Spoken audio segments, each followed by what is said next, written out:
اللہ تعالیٰ قادر، قیامت کے دن 3 بندے اللہ تعالیٰ کے سامنے حجت پیش کریں گے. ایک وہ جو دنیا میں مجنون تھا، مسند احمد کی حدیث، وہ قیامت کے دن کہے کہ یا اللہ میرے پاس عقل نہیں تھی، عقل ہوتی تو میں اس دین کو قبول کر لیتا. دوسرا بہرا کہ میں سننے سے قاصر تھا، تو حق میں سن نہیں سکا، اگر میرے کان ٹھیک ہوتے، سماعت ٹھیک ہوتی تو میں حق قبول کر لیتا.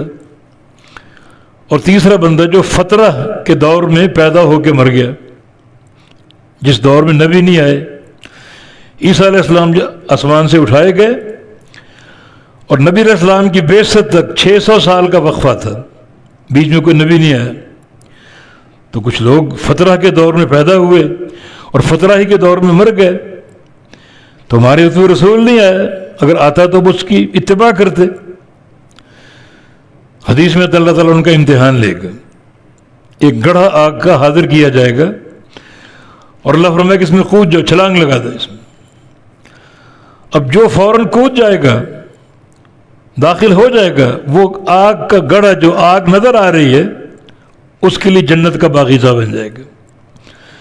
اور جو پسو پیش کریں گے، ڈریں گے ہم آگ میں کیسے جائیں، تو مانا یہ کہ تم امتحان میں ناکام. اگر دنیا میں حق آتا تمہارے پاس، تم دنیا میں بھی نہ مانتے جیسے اب نہیں مان رہے. دیکھ لو وہ گڑھا آگ کا، بظاہر آگ نظر آ رہی اور اندر سے گزارے جنت بن گیا بعض لوگوں کے لیے. تو اللہ تعالیٰ چاہے تو ازداد کو جمع کر دے، چاہے تو ازداد کو جمع کر دے. اللہ تعالیٰ ہر شے پر قادر.